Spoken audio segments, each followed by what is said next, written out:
그 후에 예수께서 나가사 네유라 하는 세리가 세관에 앉아 있는 것을 보시고 나를 따르라 하시니 그가 모든 것을 버리고 일어나 따르니라.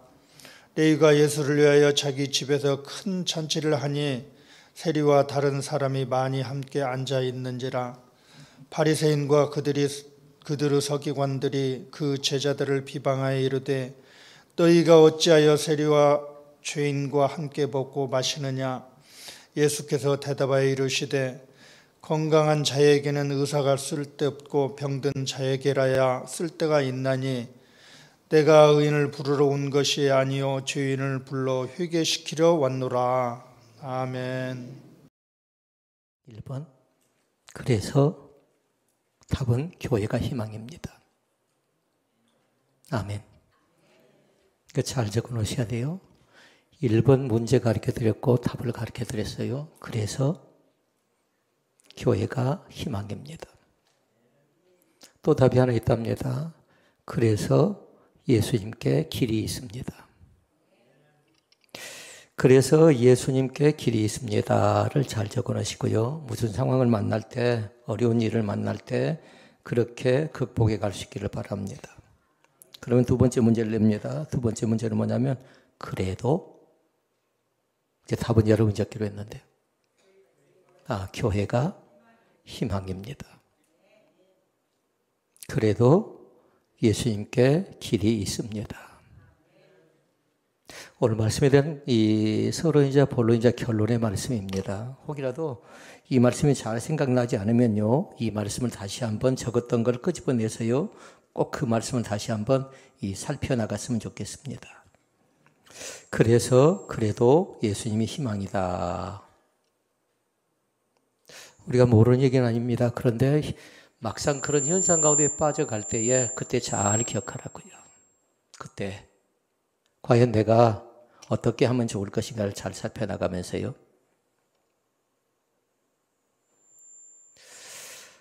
알베르트 아인슈타인 사람은 그렇게 얘기했습니다. 사람이 살아가는 방법은 두 가지가 있답니다. 선택과 결정은 내가 하는 겁니다. 첫째 선택은 뭐냐면요, 기적이 전혀 없다고 생각하는 사람, 살아가면서 제 스스로 한번 생각해 보도록 하세요. 나는 과연 살아가면서 기적이 있다고 생각하는가 한번 살펴보는데, 어떤 사람은 전혀 기적이 없고 그렇게 생각하는 사람이 있고요. 두 번째 사람은 뭐냐면 모든 것이, 살아가는 모든 삶 자체가 기적이다 이렇게 생각하고 살아가는 사람이 있답니다. 나는 어떻습니까? 나는 하루하루 지내놓고 보니까요, 한마디로 얘기하면요, 모든 것이 다 기적이다 라고 얘기할 수 있겠습니다. 호스피스 병동에서 어떤 분이 그렇게 얘기했습니다. 환자에게 간호사가 물었습니다. 뭐라고 물었냐면요, 아침에 일어나면 무엇이 제일 좋습니까? 라고 호스피스 환자에게 간호사가 물었습니다. 우리 각자에게 한번 물어보십시다. 아침에 일어나면 무엇이 가장 좋습니까? 물어보면 여러분 어떻게 대답하시겠습니까? 그 환자는 그렇게 대답했습니다. 지금 내가 살아있는 것이 감사라고 그렇게 고백을 했습니다. 물론 그분은 언제 어느 때 하나님의 부르심을 받을지 모릅니다. 그런데 그 자신은 그렇게 고백합니다. 지금 내가 살아있는 것이. 내일 어떻게 될지 모른다라는 겁니다. 내 인생 자체가. 그러니까 하나님께서 우리에게 선물을 세 가지를 각자에게 다 주셨어요. 저에게만 주신 건 아니고 여러분에게 주셨는데 한번 잘 살펴볼 수 있기를 바랍니다. 오늘이라는 선물을 하나님께서 나에게 주셨습니다. 그 선물 어떤 사람은 감사한 사람이 있고요. 어떤 사람은 그걸 감사하지 않는 사람이 있어요. 오늘이라는 선물이요. 두 번째는 또 하나님께 주신 선물이 있는데요. 지금이라는 선물을 주셨습니다. 또 하나의 선물은요, 여기서라는 선물을 주셨습니다. 오늘 나에게 주신 것이 뭔가 잘 보고요, 지금 나에게 주신 것이 뭔가 잘 보고, 여기서 주신 것이 뭔가 잘 보는데 지난날의 건 무시하자는 건 아니에요. 어제 거는 무시하자는 건 아니라 오늘 내가 받지 못하면, 지금 받지 못하면, 여기서 받지 못하면 그 선물은 아무런 의미가 없다라는 겁니다. 그러니까 선물 중에 가장 귀중한 선물은 어제도 아니고 내일도 아니고 지금 이 시간 오늘인 것을 믿습니다. 오늘 함께 같이 예배한다는 것 자체가 끝나고 나서 우리 또 어떻게 될지 모르잖아요. 그렇게 성경은 얘기하죠. 아침에 잠깐 보이다가 없어지는 것이 우리의 인생이래요. 내일 일은 여러분 틀림없이 그렇게 얘기할 거예요. 내일 일은 난 몰라요 하는데 성경 그렇게 얘기하지 않았어요. 내일 일은 내일 염려할 것이요 한날 괴로움은 그날의 족하니라. 입을 벌려서 아멘을 크게 하도록 하세요. 너희는 잠깐 보이다가 없어지는 안개니라 이렇게 말하면서요. 너희는 그의 나라와 그의 의를 구하라고 말씀합니다. 하나님 나라와 하나님의 의를 구하며 살아가는 것이 가장 귀한 것이라는 사실을 잃어버리지 않기를 원합니다. 그러니까 우리는 지금 뭐냐면 기적의 한 복판에 오늘 지금 살아가고 있다 생각하면 돼요. 그래 생각해 봐야 돼요. 내가 뭔가 잘나서 뭔가 잘 믿어서 뭔가 귀한 직분을 받아서 그런 건 아니고 하나님께 나를 긍휼히 여기셔서 이 자리 가운데 세워주신 줄로 믿습니다. 그러니까 감사하지요. 호스피스 병동에 있던 그 환자 생각해 봐라. 오늘 지금 내가 살아있다는 것 자체가. 그리고 우리 믿는 사람은 두 가지를 잘해야 된답니다. 하나는 감사합니다. 감사합니다. 감사합니다. 그 두 번째 뭐 해야 될까요? 감사 뒤에 반드시 따라가는 게 있답니다. 은혜 받았습니다를 꼭 고백하시라고요. 은혜 받았습니다. 은혜 받는 것은 예배를 통해서 은혜 받을 수 있고요. 말씀을 통해서 은혜 받을 수 있고요. 여러 성도를 통해서 은혜 받을 수 있는데 마음의 바탕이 중요한 것 같아요. 마음이 강팍하고 완악하고 욕심을 채워져 있으면 절대 그곳에 은혜의 꽃이 피어날 수가 없답니다. 이 시간 부탁합니다. 부드럽고 따뜻한 마음으로 갈아 부르시기를 바랍니다. 아, 내가 좀 강팍하다, 내가 좀 완악하다, 내가 심령이 좀 무뎌졌다. 그건 자가 진단을 해보시라고요. 그럼 알 수 있겠잖아요. 내가 지금 심령 상태가, 내가 영적 상태가 지금 어떤 상태인가 봐서 아, 나 이대로 놔두면 안 돼 라는 진단이 떨어지면 어떻게 될까요? 처방전을 받아야죠. 그 처방전을 받아서 그대로 나름대로 처리하는 겁니다. 해결해 보도록 노력하는 겁니다. 자, 그러면 두 가지의 말씀을 나누고 말씀했습니다. 첫째 말씀 뭐냐면요. 세상을 살아가는 삶의 방식이 있습니다.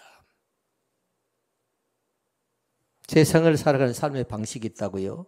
몇 가지의 방식이 있는데 나는 어느 쪽 사람인가 잘 보라고요. 크게는 두 가지지만요.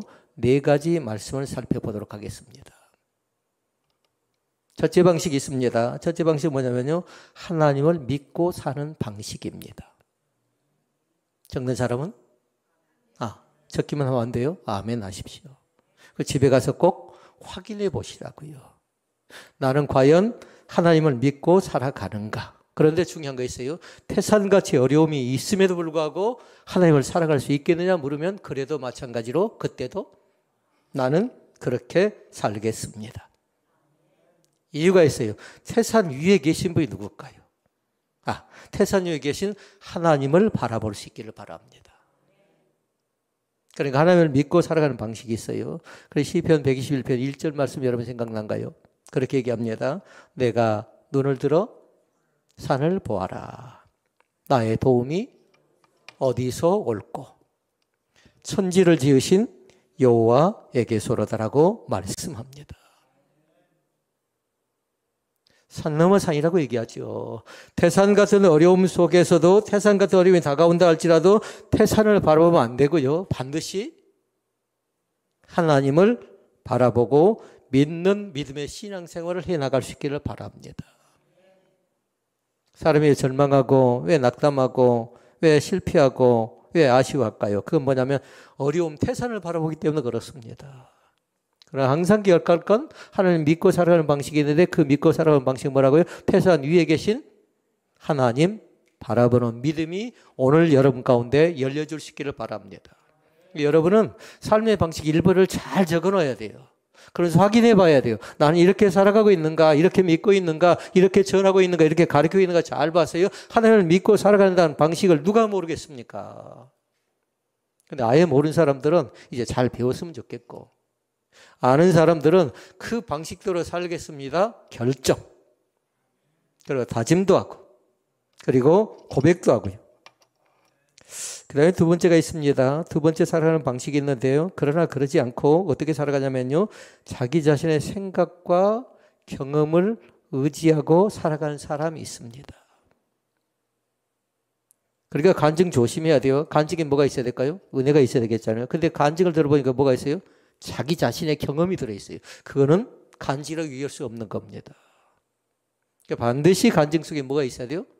하나님을 높여드려야 되고, 그리고 은혜가 담겨져 있어야 되는데, 하나님을 높이지 않고 자기 자신이 드러난다. 나는 은사를 받았다. 나는 은혜를 받았다 하는데 보니까 자기 자신이 드러나요. 그럼 뭐냐면 속고 있는 거라고요. 그런데 만약에 계속 간증을 하죠. 그러면 그 사람은 반드시 뭐냐면요. 교만 가운데 어떤 교만이 올까요? 영적 교만이 찾아옵니다. 그럼 다른 사람을 인정할 줄 모릅니다. 그럼 무시하고 깔보게 되는 겁니다. 나는 은사를 받았는데 당신은 받지 못했습니다. 라고 하면서 무시하고 깔보기도 하고 오히려 그 사람을 향해서 저주합니다. 이건 진정한 은사라고 얘기할 수 없답니다. 진정한 은사는 뭐냐면 서로가 서로를 존중하고 그 가치를 인정해 주는 겁니다. 그게 진짜랍니다. 무슨 일을 당해도 무슨 일을 만나도 지혜를 의지합니다. 지식을 의지합니다. 총명을 의지합니다. 모략을 의지합니다. 재능을 의지합니다. 그렇게 해서 문제를 풀어가려고 합니다. 그런데 하나님 없는 지혜는 의미가 없어요. 하나님 없는 지식은 의미가 없다고요. 하나님 없는 재능도 의미가 없다고요. 그러니까 늘 얘기하는 건 뭐냐면 경험상 해보니까 안 되더라예요. 여러분 해봐서 안 된 건요. 또 해보면 또 하면 또 어떻게 될지 모릅니다. 그 사람은 실패했을지라도 믿음의 눈으로 볼 때에 얼마든지 안 된다 못한다 결정해버린 것 아니라 내 안에 계신 주님께서 역사하도록 날마다 문을 활짝 열어놓을 수 있기를 바랍니다. 한정지어서는 안 돼요. 내 경험으로 내 지식으로 한정지어서는 안 되고 반드시 나는 안 될지라도 하나님은 됩니다. 그 신앙이 우리 가운데 있었으면 좋겠습니다. 나는 안 될 가능성이 많아요. 우리 교회는 안 될 가능성이 많다고요. 이 나라는 안 될 가능성이 많아요. 그러나 하나님이 여전히 왕성하게 우리 위에서 활동하고 계심을 믿습니다. 세 번째 살아가는 방식이 있습니다. 자기만 의지하고 살아가는 사람이 있습니다. 조금 조심스럽고 위험한 사람입니다. 나란 사람이 얼마나 소중하고 귀한가요? 그런데 나예요. 자기만 믿고 따라오면 된답니다. 절대 안 됩니다. 남편이 얘기하면 나만 믿고 따라오래요. 아내가 얘기하면 나만 믿고 따라오래. 그러지 않고 주님만 믿고 따라갈 수 있기를 바랍니다. 이것을 바꿨으면 좋겠어요. 소유권 자체가 주인이 누구인가를 잘 보라고요. 사람이 주인이면 둘이 다 실패하고 둘이 다 실망하고 둘이 다 넘어질 가능성이 많습니다. 이 시간 부탁합니다. 주님만 믿고 따라갈 수 있기를 바랍니다. 똑같아요. 사람은요. 그 사람 믿으면 안 된다고요. 믿는 도끼 발등 찍힌다고 하지요. 누가 사기치던가요? 가까이 있는 사람 아닌가요? 누구한테 속나요? 가까이 있는 사람에게 속습니다. 네 번째 사실이 있습니다. 이것도 저것도 아닌 우유부단한 사람이 있습니다. 제일 위험한 사람입니다. 어떨 때는 믿음이 충만한 것 같습니다. 그런데 어떨 때 보니까 믿음이 전혀 없어요. 속으면 안 돼요. 이런 사람 어떤 사람이라고요? 우유부단한 사람이라고요. 이런 사람은 조심해야 한다고요. 자기 자신을 믿는 사람보다도 우유부단한 사람이 더 조심해야 될 사람이에요. 안 믿고서 믿는 것처럼 살아가고 믿으면서도 믿지 않는 것처럼 살아가고 그러니까 그 속에 뭐가 있을까요? 가면을 쓰고 있죠. 이 시간 부탁합니다. 나에게는 영적 가면을 다른 사람이 벗기기 전에요. 내 스스로 벗겨낼 수 있기를 바랍니다. 사람은 위장하죠. 감추려고 하죠. 그런데 하나님 어쩔까요? 내 형편 지금 아셔요. 너 왜 그렇게 숨어 있느냐? 너 왜 이렇게 우두커니 있느냐? 너 왜 무릎 꿇고 있느냐? 너 왜 속고 있느냐? 물을 때 대답할 수 있어야 돼요. 정직하게요. 그러니까 하나님 물을 때에 그렇게 대답하면 돼요. 직면해야 돼요. 주님 앞에서. 주님, 저는 이것 때문에 속이 상합니다. 나는 예배를 바르게 드리고 싶은데 예배가 바르게 드리지 않아서 무지무지 마음이 많이 아픕니다. 한 영혼 한 영혼을 전도하고 싶은데 그 사람을 살펴나가고 싶은데 그 영혼을 구원하지 못해서 마음이 상합니다. 이건 괜찮지만 그럼 뭐예요? 그 속에 욕심이 있다라면 여러분 어떻게 할까요? 다른 사람이 대신해 줄 수 없답니다. 이 시간 스스로 결정하고 스스로 다짐하고 스스로 고백할 수 있기를 바랍니다. 제일 위험한 사람 어떤 사람? 우유부단한 사람. 믿는 것 같지만 믿지 않는 사람. 안 믿는 것 같지만 믿은 척하는 사람. 성공으로 유명한 나폴리온 힐이라는 사람은 그렇게 얘기했습니다. 성공에 가장 무서운 적이 있답니다. 가장 무서운 적이 세 가지를 얘기했어요. 우유부단을 제일 먼저 꼽았습니다. 그 다음에 나타나는 게 뭔 줄 아십니까? 의심하는 것. 세 번째가 두려움이었어요. 저는 첫 번째 것인 줄 알았거든요. 두려움이 먼저인 줄 알았거든요. 그리고 의심이 먼저인 줄 알았고, 그런데 우유부단이 제일 먼저였어요. 우유부단한 것. 혹시 나에게도 이런 오락가락한 신앙이 있다면요, 정확하게 결정해야 돼요. 믿음 없으면 하나님 나 믿음이 이렇게 되어졌습니다. 나 어떻게 살면 좋단 말입니까? 하고 정직하게 고백할 수 있기를 바랍니다. 저에게 찾아와 정직하게 고백하지 않아도 괜찮아요. 그러나 하나님 앞에 나가서요, 성전에 앉아서 주님 생각해 보니까 다른 사람의 문제가 있는 것 아니라, 다른 가정의 문제가 있는 것 아니라, 다른 교회의 문제가 있는 것 아니라 나에게 문제가 있었습니다 하고 정직하게 고백하는 신앙 자체가 누구의 신앙이었을까요? 신앙의 위인들은 다 그렇게 살았습니다. 고넬료의 신앙을 잘 압니다. 고넬료는 하나님 앞에서 정직했대요. 그리고 고넬료가 기도합니다. 그랬더니 그 기도가 하나님의 보좌 가운데 성경에 단어가 뭐든가요? 상달됐답니다. 저번 쳐다보면 안 되는데 그 기도가 상달되어졌대요. 지난주 우리 항중지를 배웠는데 응답됐답니다. 그 기도가 하나님의 보좌 가운데 상달되는 기적의 역사가 고넬료 가정에 일어났던 것처럼요. 그러니까 고넬료가 경건한 사람이 됐던 거죠. 꼭 그 사람만 그런가요? 지금 이 시대도 얼마든지 우리도 마찬가지입니다. 정직하면, 욥처럼 순전하면 얼마든지 하나님께서 은혜의 담비를 예비하셔서 나에게도 충만하게 부어주실 것을 믿습니다.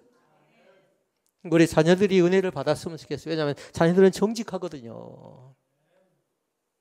그러면 그 자녀를 통해서 엄마가 깨우침을 받고요, 아빠가 깨우침을 받는데요, 신앙 자체가 좋지 않는 방향으로 대물림 돼서는 안 돼요. 꼭 그렇게 되어지더라고요. 꼭 그렇게. 반드시 부드럽고 따뜻한 마음으로 변화되고 바꿔지는 귀한 역사가 우리 가운데 나타날 수 있기를 바랍니다. 윌리엄 제임스라는 사람은 그렇게 얘기했습니다. 우유부단한 사람은 더 비참한 사람은 없대요. 의심한 사람보다도, 두려워한 사람보다도 이럴 것인가 저럴 것인가 갈팡질팡하고 오락가락한 사람들이 있죠. 신앙적으로도 보니까 이런 사람들이 있거든요. 은혜 받을 때 은혜 받지 못할 때 격차가 너무 심한 사람이 있거든요. 왜 그럴까요? 그건 뭐냐면요, 뭔가 말씀으로 체계가 잡혀지지 않기 때문에 그렇습니다. 은사를 한다는 사람들이 뭐든가요? 기도는 열심히 합니다. 그런데 말씀에 대한 중요성을 두지 않습니다. 사랑하는 성도 여러분, 말씀으로 먼저 은혜 받고, 그리고 기도가 열려지고 은혜를 사모하면서 은사도 체험할 수 있기를 바랍니다.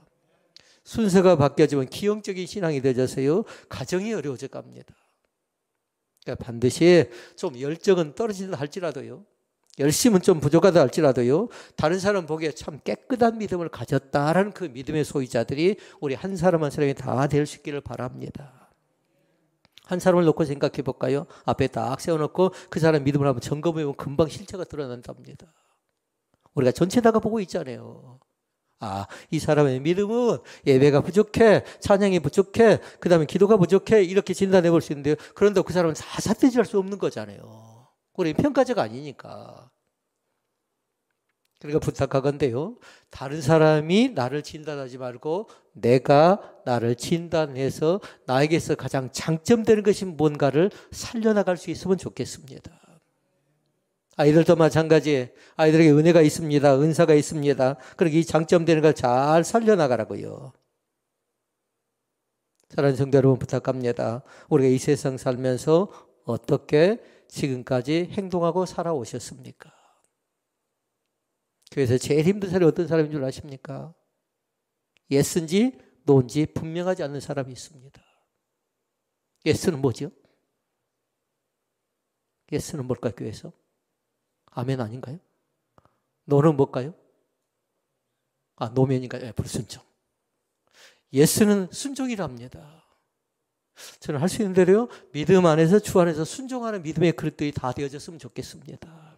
왜 사람이 강팍해져가 완악해져 갑니까? 언제부터 그랬습니까? 은혜가 소멸될 때 그렇지 않나요? 뭔가 갈급할 때 그렇다면 사모하지요. 간절함이 있지요. 내가 몸이 아프면 어떻게 하던가요? 살려달라고 아우성 칠 때가 있습니다. 뭔가 꽉 막히면 어쩌던가요? 어떻게 해서든지 교회에 와서 은혜를 사모하는 그런 부분들이 상당히 많습니다. 그러나 좀 문제가 좀 해결되면 어쩌냐면 색깔이 분명치 않아요. 예스면 예스고 노면 노가 돼야 되는데 안 되면 안 된다고 말해야 되는데 안 된 것도 아니고 된 것도 아니고 이것도 아니고 저것도 아닌 신앙 자체가 그렇게 되면 상당히 그 사람은 되게 어렵답니다. 그 사람이 일을 맡기면 어렵습니다. 그러니까 조심해야 돼요. 그러나 부탁합니다. 이 시간에 분명하게 예스맨이 될 수 있기를 바랍니다. 여러분 아멘 자체가 정직했으면 좋겠습니다. 물론 아멘도 못하는 그 신앙은 어쩔 수가 없어요. 끌고 나가는 게 상당히 어렵더라고요. 그러니까 신앙이 두 가지 종류가 있어요. 하나는 가르쳐줘야 되는 사람이 있고요. 어떤 사람은 가르쳐도 잘 안 되는 사람인데 그냥 그 사람은 그렇게 신앙생활을 하는 겁니다. 그런 사람들이 봉사하기도 어떻게 되는가요? 심각합니다. 이 시간에 우리 신앙의 개조 작업이 반드시 우리 가운데 있어지기를 원합니다. 철학자이던 파스칼이라는 사람은 그렇게 얘기했습니다. 세 종류의 사람이 있대요. 세 종류의 사람. 첫째 종류의 사람이 있습니다. 하나님에 대해서 전혀 관심이 없는 사람이 있습니다. 이 가운데는 없기를 바랍니다. 이 가운데는. 그러니까 뭐냐면 이런 사람은 유식합니다. 그리고 말하는 것 자체가 고상합니다. 그런데 뭐냐면요. 어리석습니다. 왜요? 하나님이 계시지 않기 때문에 그렇습니다. 말씀 중에 그렇게 얘기합니다. 어리석은 자는 그 마음에 이르기를 하나님이 없다 하도다 이렇게 얘기합니다. 지식도 뛰어납니다. 뭔가 가치가 더 분명한 것 같습니다. 그런데 가장 아쉬운 건 뭐냐면 하나님에 대해서 관심을 갖지 않습니다. 그런 틀림없이 출세한다 해도 교만할 가능성이 있습니다. 그런데 그 출세가 오래가지를 못합니다. 그러니까 부모님들 부탁합니다. 하나님에 대해서 관심을 갖도록 자녀를 그렇게 양육할 수 있기를 바랍니다. 지식은 좀 뛰어날 수도 있는 겁니다. 은혜 받는 거 좀 뛰어날 수 있어요. 그러나 하나님 공부는 꼭 해야 돼요. 하나님 공부는. 그러니까 엄마가 사도신경을 공부합니다. 엄마가 주기도문을 공부합니다. 엄마가 십계명을 공부합니다. 그건 왜 그럴까요? 공부해서 자기만 주려고 그럴까요? 공부해서 남 주려고 그런 겁니다. 엄마가 공부해서 자녀에게 주려고 그러고요.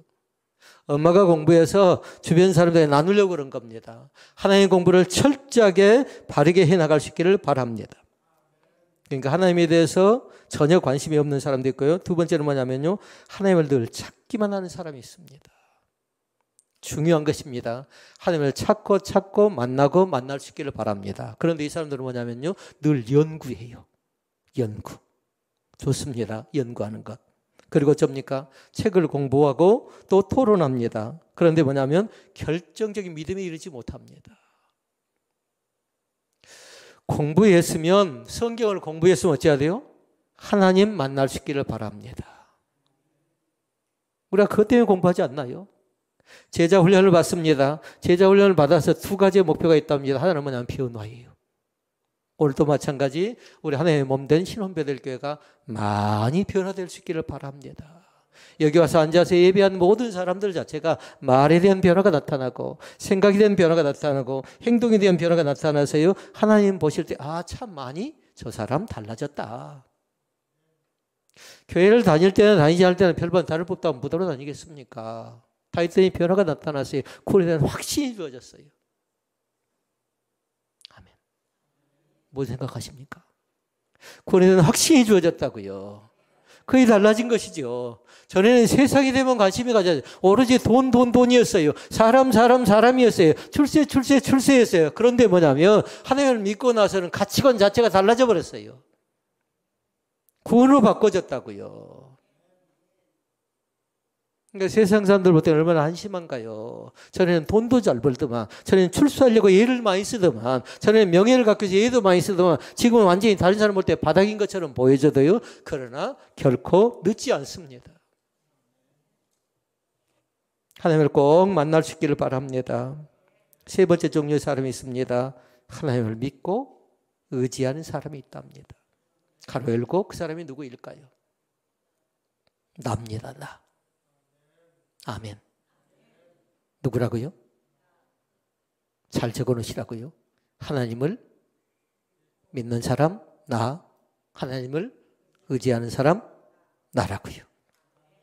큰 것도 마찬가지 하나님을 의지할 수 있기를 바랍니다. 지극히 작은 것, 보잘것없다 생각하면 안 돼요. 공기가 여러분 눈에 보이지 않으니까 중요하지 않나요? 물이 여러분 펑펑 쓰니까 중요하지 않나요? 굉장히 중요한 것들입니다. 눈에 보이지 않는 것이 훨씬 더 중요한 것인데 그의 창조의 세계입니다. 그의 창조의 세계라고요. 오늘도 마찬가지 큰 것에도 감사하고 작은 것에도 감사하고. 그럼 큰 문제 앞에서 어쩔까요? 큰 문제 앞에서도 마찬가지 하나님을 믿을 수 있기를 바라고 큰 문제 앞에서 하나님을 의지할 수 있기를 바랍니다. 작은 문제 앞에서도 마찬가지예요. 하나님을 믿고 의지해서 응답받는 귀한 역사가 나타날 수 있기를 바랍니다. 하나님을 믿고 의지한 사람은 뭐냐면 철저하게 하나님께 맡긴답니다. 그러니까 3단계를 적어 놓으시라고요. 하나님을 믿는다. 그리고 하나님을 의지한다. 하나님께 맡긴다. 잘 따라오고 계신가요? 하나님을 믿습니까? 얼른 적어 놓으시고 아멘. 하나님을 의지하십니까? 아멘. 하나님께 맡기기를 원하십니까? 반드시 맡겨야 돼요. 왜냐하면 내 마음을 아시는 주님, 내 형편을 아시는 주님, 그러니까 우리의 염려를 다 맡기래요. 내가 해보려고 발버둥칠 때가 얼마나 많이 있었나요? 때로는 연구하고 수고하고 노력하고 가져보려고 예를 쓰고 자녀를 키워보려고 양육하고 바르게 보려고 예를 썼지만 내 마음대로 되어지던가요? 잘 되어지지 않습니다. 운동한 사람들 들어보니까요, 운동도 마찬가지랍니다. 잘 될 때가 있는가 하면 안 될 때도 있답니다. 잘 될 때 어떻게 해야 될까요? 세 가지. 첫째, 하나님을 믿으시고, 두 번째, 하나님을 의지하시고, 세 번째, 하나님께 맡기시고. 안 될 때는 어찌해야 될까요? 안 될 때도 똑같아요. 하나님을 믿고 하나님을 의지하고 하나님에게 맡기면 때가 되면 반드시 나를 통해서 하나님의 선하신 역사가 우리 가운데 나타날 줄로 믿습니다. 우리의 싸움은 이미 시작됐습니다. 사람과 사람 사이에 싸우는 사람은 어리석은 사람이래요. 아직도 어린 신앙이라고 생각하면 안 돼요. 왜냐하면 우리에게는 보이지 않는 영적 싸움이 치열하게 전개되거든요. 사단 마귀는 훨씬 더 강력하게 우리에게 대적합니다.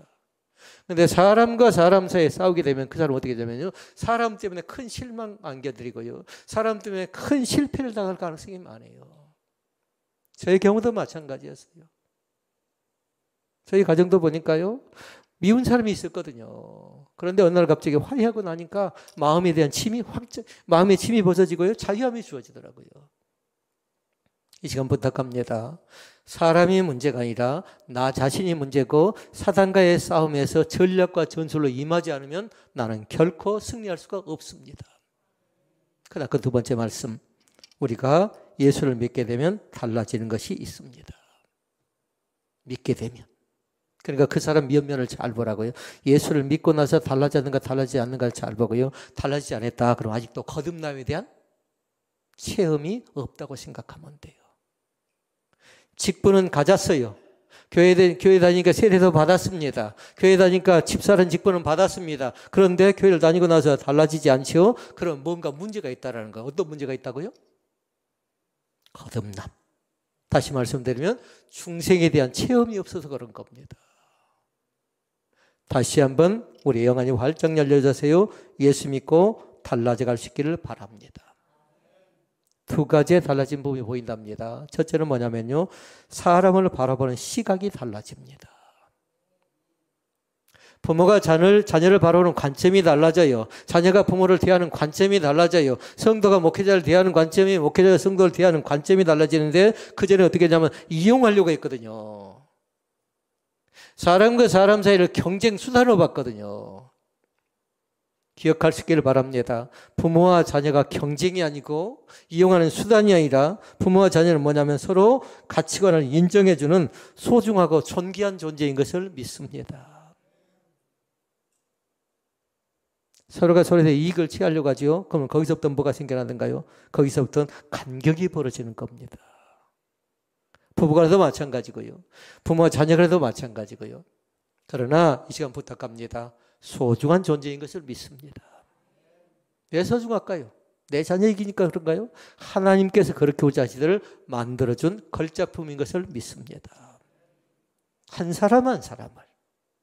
어떤 사람은 키가 좀 크게 만들어놨고 어떤 사람은 좀 작게 만들어놨고 어떤 사람은 오른팔이 불편하고 왼팔이 또 불편한 사람도 있습니다. 그런데 그 자신이 바라볼 때 세상을 가르쳐서 그렇게 얘기합니다. 주 하나님 지으신 모든 세계 그러면서 찬양합니다. 참 아름답대요. 그래서 성경은 그렇게 얘기합니다. 신묘막치가 돼요. 왜 저렇게 지으셨을까? 다 이유가 있었다라는 겁니다. 우리의 소유 자체를 인정하고요. 날마다 주님께 감사할 수 있는 귀한 은혜가 우리 가운데 있기를 원합니다. 사람을 대하는, 이제 사람을 바라보는 관점이 달라야 돼요. 그러니까 그 사람을 있는 그대로 받아주라고요. 있는 그대로. 제가 사람을 바라보는 관점이요. 전에는 그러지 않았는데 너무 크게만 봤는데 지금은 있는 그대로 봤으면 좋겠어요. 믿음이 없으면 없는 대로, 믿음이 있으면 좀 있는 대로, 없는 사람은 좀 있게 또 되어질 때도 있다가 또 없어질 때도 있고요.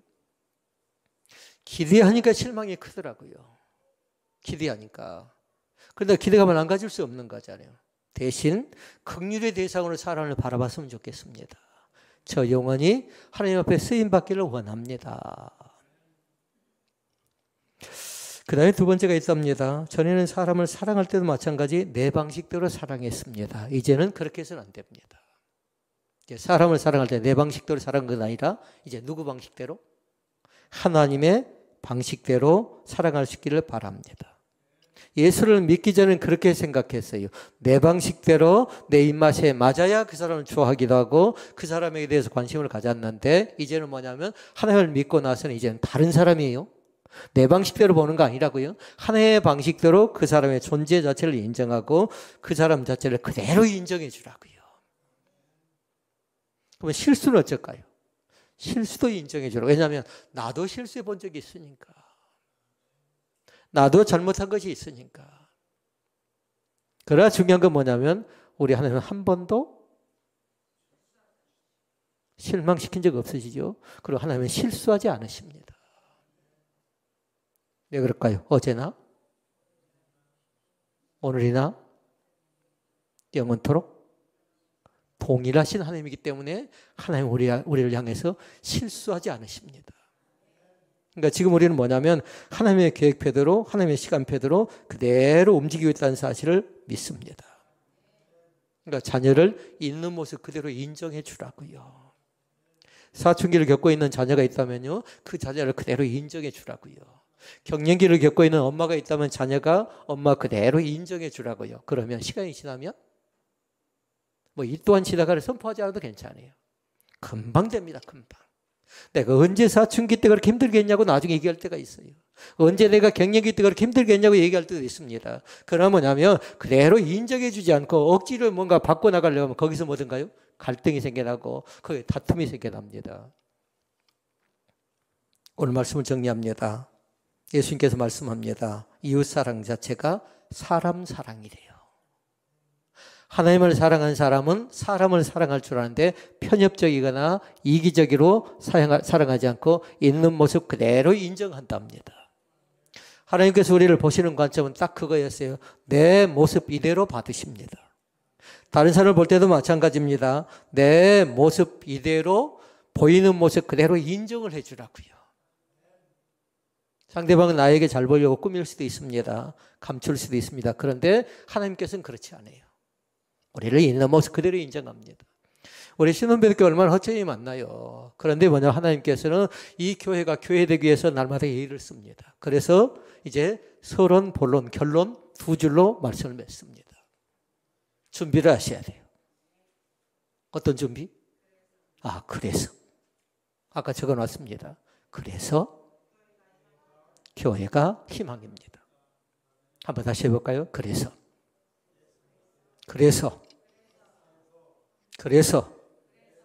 뭐라고요? 교회가 희망입니다.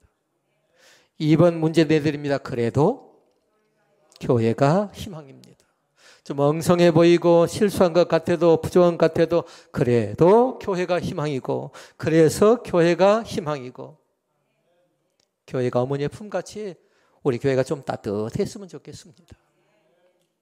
기도하시겠습니다.